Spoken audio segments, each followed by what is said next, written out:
Hi friends!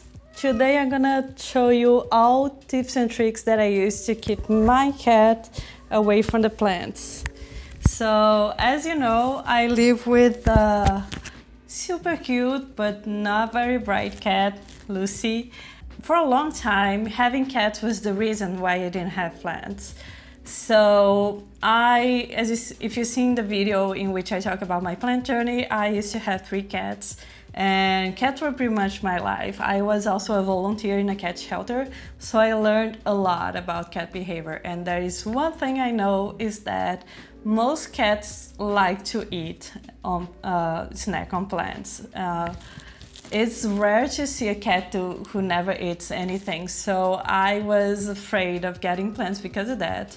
And so one day I decided to try, and after lots of try and error, today I have almost 50 healthy plants in my place, and I also have a healthy cat. So I want to teach you the strategies that I put in place and the tips and tricks. And the first one is get a pet safe plant. I'm gonna link down below to the site of the American Society for Prevention of Cruelty to Animals, the ASPCA, and they have a database and you can search every plant that you know. You just put the plant name there, it can be the common name or the scientific name, and they're gonna tell you if the plant's poisonous or not. This is the most trustworthy source that I use to know if my plants are safe for Lucy or not. So I'm going to make a video about the pet safe plants, but for now, here's a short list. The spider plant, the pilea, the orchid, the maranta, they are all pet safe. Plants that are toxic to cat are the pothos, philodendron, aloe vera, and the list goes on. So once you know which plants are safe for your cat, start with the pet safe plants just to be sure. And this takes us to tip number 2. Like, you need to observe your cat.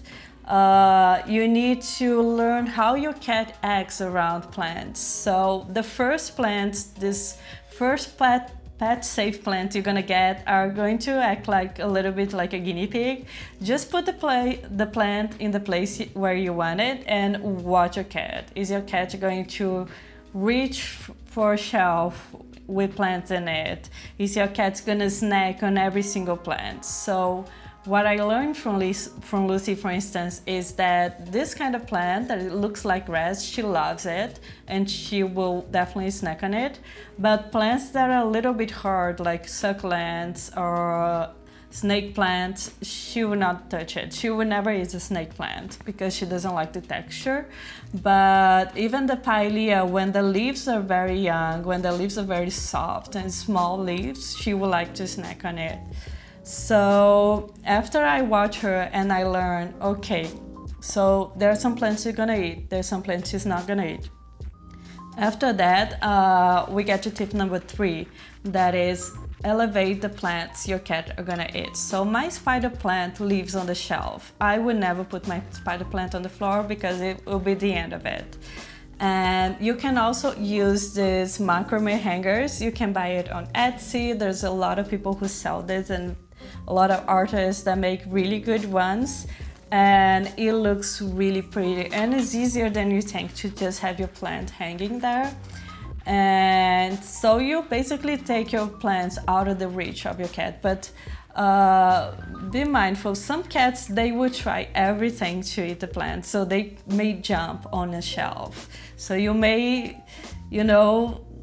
again, get to know your cat to see how far they will go to try to eat that plant. And the 4th tip is train your cat. So, cats, like dogs, they learn to negative reward behaviors. So what I do is I have a spray bottle in the beginning, and I would leave this spray bottle by my side in my desk when I was working, and I would just watch. And then Lucy would get near a plant and I would just not directly on her, but I would use this like very long spray to hit the wall near her, or like to get some splashes on her, just enough to scare her. And the important thing here is a lot of people do this, but they go after the cat. So they see the cat snacking on plant, they go, no, no, no, no. And they go with the spray, and that's bad because the cat will associate the spray with you and not with the plant. So when you're not around, they're just like, okay, I can just eat the plant, there is no one watching. They can't, as a friend of mine say, they need to think that it's coming from God.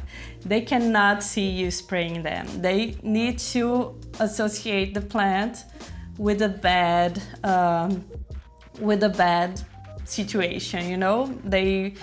They must think, they need to think that it's some kind of defense mechanism of the plant. They need just associate, I go to the plant and something bad happens. If they associate, I go to the plant and then my owner does something bad, it's not gonna work. So that's how you know, need to get really in depth into your cat's behavior. And that takes us to the 5th tip. Get your cat some cat grass. If your cat really loves plants, just give them what they want. So the way it works is like you give them a negative reward, like you give them a negative experience when close to your plants, and then after that you redirect them to the cat grass. So what I do is I have some cat grass near the place where Lucy eats her food. So don't leave your cat grass near your plants because they would not understand the difference between one and the other. So they need to know that this is the place where I go when I want to eat cat grass. And if you do this properly, it works really well. For instance, Lucy got so used to that when I would get home with a new plant and she would get all excited and she'll come around me and she'll meow and I say, no, this is not for you. She will go back to her grass and start eating the grass because she's like, I want to eat grass and this is my grass. This is the grass that I get to eat. So now I always have cat grass. You can buy the seeds online and you can buy the cat grass. There's like supermarkets, pet store, you can find it anywhere. And I always have one that is fully grown and other 2 or 3 sometimes growing, because I know that the minute Lucy doesn't have the cat grass, she's gonna start to snack on my plants. So that's a good strategy for you there. And the last point is like, not everything is flowers. It's not completely easy. It's not like your problem is completely solved. And so what I learned is to also compromise a little. There are some plants that I would never have. Like I probably never have a Dracaena or one of those ponytail palm trees, because these are the kind of plants that you want to have on the floor and they are all like grass, and I know that Lucy will eat them. So there are some plants that I just don't have it because I made this choice to, you know, to be near to this lovely living being that I'm talking about, my Pilea. I'm kidding, it's about Lucy. Lucy's adorable. I made a choice to live with her and I want to give her the best environment that I can, and I also want to have plants. So, you know, we need to compromise.